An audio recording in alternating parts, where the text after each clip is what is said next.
Elon Musk Starlink ఇండియాలో satellite internet సేవల్ని అందించబోతుంది. గత 2 ఏళ్లలో ముఖేష్ అంబానీ మరియు సునీల్ మిట్టల్ కేవలం ఎలాన్ మస్క్ ని ఇండియా నుండి బయట ఉంచడానికి చేసే ప్రయత్నంలోనే 34,000 కోట్లను ఖర్చు చేశారు. కానీ 8 డిసెంబర్ 2025న ఇద్దరు ఎలాన్ మస్క్ ముందు చేతులు జోడించాల్సి వచ్చింది. ఎందుకంటే స్టార్లింక్ అధికారికంగా ఇండియాలో లాంచ్ అయిపోయింది. నెలకి 8,600 ధరకు అంతరిక్షం నుండి ఇంటర్నెట్ ని ప్రొవైడ్ చేస్తుంది.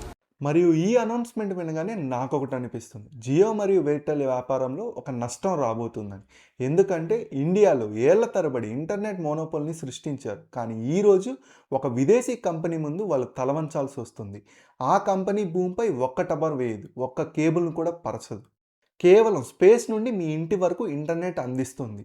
ఇక్కడ అసలు కథ ఏంటంటే ఇక్కడ ప్రైజింగ్ గురించి కాదు. అసలు కథ ఏంటంటే ఎవరి ముందు తలవంచని అంబానీ ఎలాన్ మస్క్ ముందు ఎలా ఓడిపోయారని. గవర్నమెంట్ ఎందుకు 34,000 కోట్ల డీల్ని ఇగ్నోర్ చేసింది? అసలు డేంజరస్ పార్ట్ ఏంటి? ఈ పార్ట్ చాలా ఇంట్రెస్టింగ్గా ఉంటుంది. సో ఎవరు మిస్ అవ్వద్దు, లైక్ చేసి సబ్స్క్రైబ్ చేసుకోండి. ఎవరైనా కొత్తగా చూస్తుంటే మీ వీడియోస్ మాకు చాలా నచ్చుతాయి అనుకుంటే సబ్స్క్రైబ్ చేసుకొని మీ ఫ్రెండ్స్ అండ్ ఫ్యామిలీకి అయితే షేర్ చేయండి. లేట్ చేయకుండా వీడియోలోకి వెళ్దాం.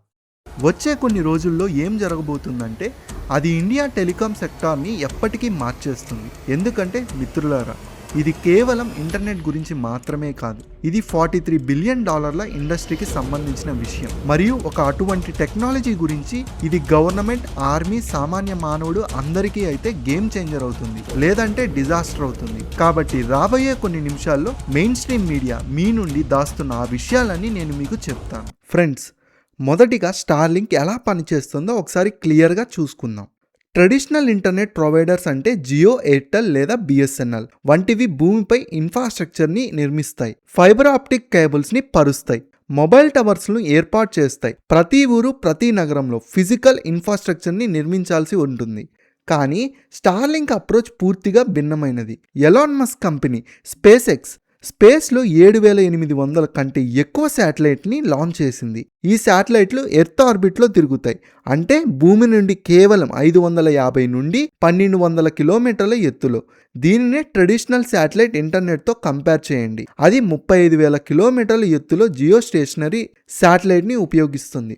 ఈ తేడా వల్ల స్టార్లింక్ లేటెన్సీ లేదా డిలే కేవలం 20 నుండి 30 మిలియన్ సెకండ్లు మాత్రమే ఉంటుంది. ట్రెడిషనల్ శాటిలైట్ ఇంటర్నెట్లో ఇది 600 మిల్లీ సెకండ్ల కంటే ఎక్కువగా ఉంటుంది. రియల్ టర్మ్లో అర్థం చేసుకుంటే కెన్యాలో ఒక యూజర్ రిపోర్ట్ చేశారు వారికి 100 MBps కంటే ఎక్కువ స్పీడ్ లభిస్తుందని. మలేషియాలో 200 MBps, యూరోప్ మరియు హంగోరీలో నార్మల్ డౌన్లోడింగ్కి స్పీడ్ 135 MBps అని. ఇప్పుడు ఆలోచించండి, ఇదంతా స్పేస్ నుండి వస్తుంది. ఏ ఫైబర్ కేబుల్ లేదు, ఏ మొబైల్ టవరు లేదు, కేవలం క్లియర్ సైన్స్ చూడగలం. ఒక శాటిలైట్ డిష్ అంటే చాలు. కానీ ఇండియాలో ఏంట్రా అంటే అంత ఈజీ కాదు. స్టార్లింక్ ఎంటర్ అవ్వడానికి 2 ఏళ్లు పట్టింది. అక్టోబర్ 2024లో ముఖేష్ అంబానీకి చెందిన Reliance Jio department of telecommunications ఒక లేఖ పంపింది. వారి డిమాండ్ ఏంటంటే శాటిలైట్ స్పెక్ట్రమ్ని ఆక్షన్ల ద్వారా కేటాయించాలని. సరిగ్గా 4G మరియు 5G స్పెక్ట్రమ్ ఆక్షన్ ఎలా జరిగిందో అలాగే స్టార్లింక్ లాంటి కంపెనీలకు స్పెక్ట్రమ్ ఉచితంగా లేదా నామినల్ ప్రైస్కి లభిస్తే అది అన్ఫేవర్ కాంపిటీషన్ అవుతుందని వారి ఆర్గ్యుమెంట్. ఎందుకంటే జియో స్పెక్ట్రమ్ ఆక్షన్లో బిలియన్స్ ఆఫ్ డాలర్స్ని ఇన్వెస్ట్ చేసింది. ఒక రోజు తర్వాత సునీల్ మిట్టల్, భారత్ ఎయిర్టెల్ చైర్మన్ కూడా ఇదే స్టాండ్ తీసుకున్నారు. శాటిలైట్ కంపెనీలు కూడా స్పెక్ట్రమ్ ఆక్షన్లో పార్టిసిపేట్ చేయాలని మరియు సేమ్ లైసెన్స్ ఫీజు చెల్లించాలని ఆయన చెప్పారు. కానీ ఇక్కడ ఒక ట్విస్ట్ ఉంది. మిట్టల్కు ఆల్రెడీ వన్వెబ్లో ఇన్వెస్ట్మెంట్ ఉంది, అది కూడా ఒక శాటిలైట్ ఇంటర్నెట్ కంపెనీ. మరియు జియోకి SCSతో పార్ట్నర్షిప్ ఉంది తమ జియో స్పేస్ ఫైబర్ సర్వీస్ కోసం. మరి ప్రశ్న ఏంటంటే, ఒకవేళ ఇద్దరి దగ్గర ఆల్రెడీ శాటిలైట్ వెంచర్స్ ఉంటే స్టార్లింక్తో ప్రాబ్లం ఏంటి? సమాధానం సింపుల్గా చెప్పచ్చు, కాంపిటీషన్. స్టార్లింక్ ప్రపంచంలోనే అతిపెద్ద శాటిలైట్ ఇంటర్నెట్ కంపెనీ. 7,800 శాటిలైట్లు, గ్లోబల్గా 6 మిలియన్ల యాక్టివ్గా యూజర్లు, $11.8 బిలియన్ యాన్యువల్ ఇన్కమ్. ఇది ఇండియాలోకి వచ్చినప్పుడు కేవలం రూరల్ ఏరియాస్నే టార్గెట్ చేయదు. ఇది urban, bank internet, enterprise solutions, aviation, maritime అన్ని సెక్టార్లో కాంపిటేటివ్గా చేస్తుంది. మరి గవర్నమెంట్ ఆఫ్ ఇండియా ఏం చేసింది? 16 అక్టోబర్ 2024న టెలికాం మినిస్ట్రీ జ్యోతిరాదిత్య అనౌన్స్ చేశారు, శాటిలైట్ స్పెక్ట్రమ్ ఆక్షన్ జరగదు. మారుమూల ప్రాంతంలో ఎక్కడైతే మనం వైర్లు తీసుకెళ్లలేమో, టవర్లు ఏర్పాటు చేయలేమో అక్కడ శాటిలైట్ ద్వారానే కనెక్టివిటీని పెరుగుతుంది. దీని అర్థం గవర్నమెంట్ డిసైడ్ చేస్తుంది ఎవరికి ఏమి ఇవ్వాలా అనేది. ప్రపంచమంతా ఎలా జరుగుతుందో అలాగే. ఇది అంబానీ మరియు మిట్టల్ యొక్క మొదటి పెద్ద ఓటమి. కానీ మిత్రులారా, ఇండియా టెలికాం మార్కెట్ ఎంత పెద్దది. మార్చ్ 2024 నాటికి ఇండియాలో 121 కోట్ల టెలిఫోన్ యూజర్లు ఉన్నారు. వైర్లెస్ యూజర్లు 117 కోట్లు, ఇంటర్నెట్ యూజర్లు 95 కోట్లు. ఇది ప్రపంచంలోనే రెండవ అతిపెద్ద టెలికాం మార్కెట్. ఈ మార్కెట్లో ముగ్గురు మెయిన్ ప్లేయర్స్ ఉన్నారు. రిలయన్స్ జియో 48 కోట్ల సబ్స్క్రైబర్స్తో market leader, revenue market share 42%. Bharat ఎయిర్టెల్లో 29 కోట్ల సబ్స్క్రైబర్లు, రెవెన్యూ మార్కెట్ షేర్ 36-37%. మరియు వోడాఫోన్ ఐడియాకు 12 కోట్ల సబ్స్క్రైబర్స్, కానీ వీరి యూజర్స్ కంటిన్యూస్గా తగ్గిపోతున్నారు. కానీ ఇక్కడే ఒక ట్విస్ట్ ఉంది, అది అంతా ఎక్స్ప్లెయిన్ చేస్తుంది. చూడండి, జియో మరియు ఎయిర్టెల్ వంటి కంపెనీలకు రిమోట్ ఏరియాస్లో పనిచేయడం లాభసాటి కాదు. ఒక ఫైబర్ కేబుల్ లైన్ వేయడానికి అయ్యే ఖర్చు లక్షల్లో ఉంటుంది. మొబైల్ టవర్లు ఏర్పాటు చేయడం, ఎలక్ట్రిసిటీ అరేంజ్మెంట్, మెయింటెనెన్స్ ఇవన్నీ గ్రామాల్లో అందుబాటులోకి తీసుకురావడం కష్టం. ఎందుకంటే ఒక స్పెసిఫిక్ ఏరియాలో జనాభా తక్కువగా ఉంటారు, కానీ శాటిలైట్ ఇంటర్నెట్కు ఏ తేడా ఉండదు. మీరు ముంబైలో ఉన్నా లేదా లడఖ్లో ఉన్నా సిగ్నల్ అదే శాటిలైట్ నుండి వస్తుంది. కేవలం ఆకాశంలో స్పష్టంగా కనిపిస్తుంది చాలు. మోదీ గారు డిజిటల్ ఇండియా గురించి మాట్లాడతారు, కానీ ఇండియాలో సుమారు 63 కోట్ల మందికి ఇప్పటికీ ఆఫ్లైన్లోనే ఉన్నారు. ఈ ప్రజలు ఎక్కువగా రిమోట్ ఏరియాలో ఉన్నవారే. ఆన్లైన్ చదువు, ఉద్యోగం, ఫామ్ నింపడం, ప్రభుత్వం పని ఏదైనా ఇప్పుడు ఆన్లైన్లోనే జరుగుతుంది. కానీ ఒకవేళ ఇంటర్నెట్ లేకపోతే డిజిటల్ ఇండియా ఎలా అవుతుంది? ఇక్కడ శాటిలైట్ ఇంటర్నెట్ గేమ్ మార్చగలదు. భారత్ నెట్ ప్రాజెక్ట్ ఏదైతే ఫైబర్ కనెక్టివిటీ గ్రామాలకు తీసుకెళ్లాలని ప్రామిస్ చేస్తుందో అందులో డిలేలు మరియు ఫండింగ్ ఇష్యూలు ఉన్నాయి. 2.22 లక్షల గ్రామ పంచాయతీల్లో కేవలం 2.13 లక్షలు మాత్రమే రెడీగా ఉన్నాయి. మరియు గ్రౌండ్ రిపోర్ట్ ప్రకారం ఏమిటంటే చాలా చోట్ల ఇన్ఫ్రాస్ట్రక్చర్ ఉంది, కానీ యాక్టివేషన్ లేదు.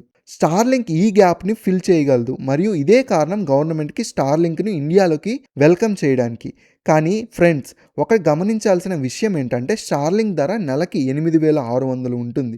ఇది వినడానికి ఖరీదైనదిగా కనిపిస్తుంది, కానీ ముఖ్యంగా జియో ఫైబర్ ప్లాన్ అయితే 1000 రూపాయల నుండి స్టార్ట్ అవుతుంది. కానీ పర్ఫార్మెన్స్ ఇక్కడ ముఖ్యం.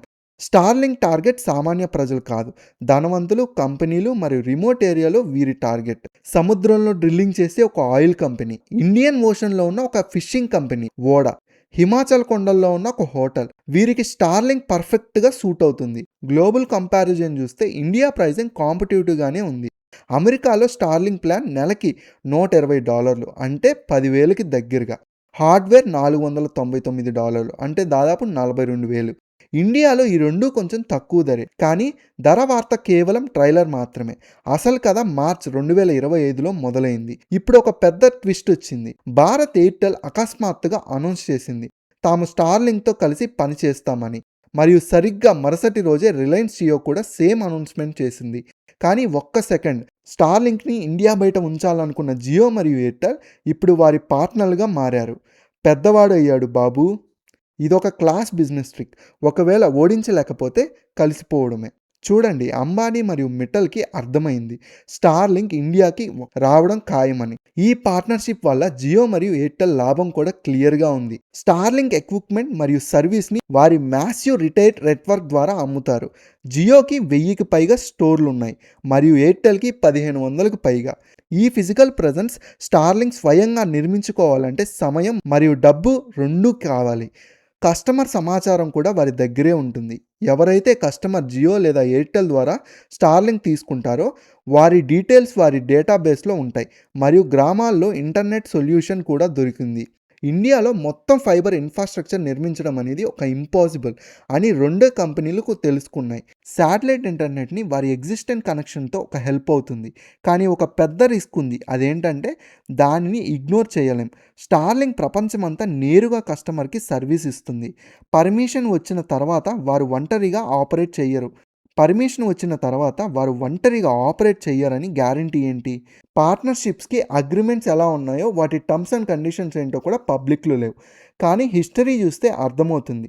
ఎలాన్ మస్క్ తన కంట్రోల్ని ఎప్పుడూ వదులుకోడు. ఇది కేవలం స్టార్లింక్ ఇండియాలో సెటిల్ అయ్యేంత వరకే ఉండేది. తాత్కాలిక అరేంజ్మెంట్ కావచ్చు, కానీ స్టార్లింక్ ఎంట్రీతో ఇండియాలో ఇంత గొడవ ఎందుకు? ఇప్పుడు అర్థం చేసుకోండి స్టార్లింక్ రాకతో రియల్గా ఎలాంటి ఇంపాక్ట్ పడుతుందో.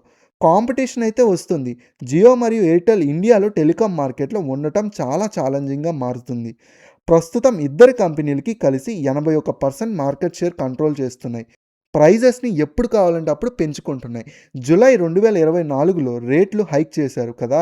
ప్రీపెయిడ్ ప్లాన్స్‌తో ఒకే రాత్రిలో 20-25% పెరిగిపోయాయి. కానీ ఎప్పుడైతే ఒక సాలిడ్ మూడవ ఆప్షన్ వస్తుందో, ముఖ్యంగా ప్రతి చోట సమానంగా పనిచేసే ఆప్షన్, అప్పుడు మార్కెట్ ప్రపంచం మొత్తం మారిపోతుంది.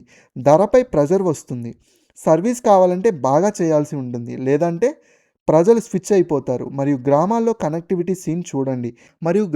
ఉన్న కనెక్టివిటీ సీన్ చూడండి. అది పెరిగే స్పీడ్ ఇంక్రెడిబుల్‌గా ఉంటుంది. ప్రస్తుతం భారత్ నెట్వర్క్ ప్రాజెక్ట్ స్పీడ్ చూడండి. 10 ఏళ్లలో కేవలం 2.13 లక్షల గ్రామ పంచాయతీల్లో మాత్రమే కవర్ అయ్యాయి. స్టార్లింక్ థియేట్రికల్‌గా ఒక ఏడాదిలో దేశం మొత్తాన్ని కవర్ చేయగలదు. ఏ తీగ వేయనక్కర్లేదు. ఏ టవర్ పెట్టనక్కర్లేదు. కేవలం శాటిలైట్ నుండి ఇంటర్నెట్ సర్వీస్‌ని ఉపయోగించుకోవడమే. కొత్త కనెక్షన్స్ కూడా ఓపెన్ అవుతాయి. ఇవి గతంలో ఎప్పుడూ సాధ్యపడలేదు. ఓడల్లో ఇంటర్నెట్ ఇండియాలో ఇప్పుడు దాదాపు లేదు.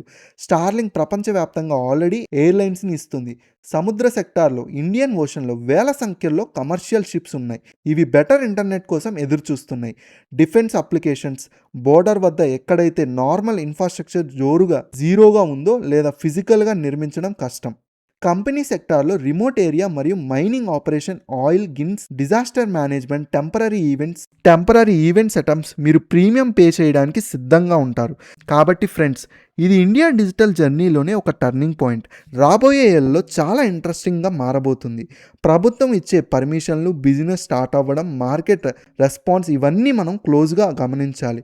మరియు ఒక విషయం గుర్తుంచుకోండి, టెక్నాలజీ న్యూట్రల్గా కాదు, మనం దానిని ఎలా ఉపయోగిస్తామనేది రిజల్ట్ డిసైడ్ చేస్తుంది. శాటిలైట్ ఇంటర్నెట్ అనేది ఒక టూల్. దీనిని మనం డిజిటల్ ఎక్లోజేషన్ కోసం ఉపయోగించవచ్చు, లేదా డిజిటల్ గ్యాప్ని పెద్దదిగా చేయడానికి ఉపయోగించవచ్చు. చాయిస్ అయితే మనదే. సో ఈ వీడియో అయితే ఇంతే గైస్. వీడియో కానీ నచ్చితే ఖచ్చితంగా లైక్ చేయండి, సబ్స్క్రైబ్ చేసుకోండి. మీ ఒపీనియన్ ఏంటో కామెంట్ సెక్షన్లో కామెంట్ చేయండి. ప్రైవేట్ కంపెనీస్ అయిన జియో మరియు ఎయిర్టెల్ ప్రైజెస్ని ఇంక్రీజ్ చేసుకుంటూ పోతున్నాయి. బట్ ఇంటర్నెట్ అన్లిమిటెడ్ ఏది కూడా సరిగ్గా వర్క్ అవ్వట్లేదు. ఈ టైంలో స్టార్లింక్ మన ఇండియాలో ఎంటర్ అవ్వాలనుకుంటుంది. సో దీని మీద మీరేమనుకుంటున్నారో ఖచ్చితంగా కామెంట్ చేయండి. ఇంకేమన్నా వీడియోస్ కావాలంటే ఆ టాపిక్స్ కూడా మెన్షన్ చేయండి, వాటి మీద చేద్దాం. చాలా థ్యాంక్స్ ఇంతవరకు చూస్తారు కాబట్టి. Thanks for watching.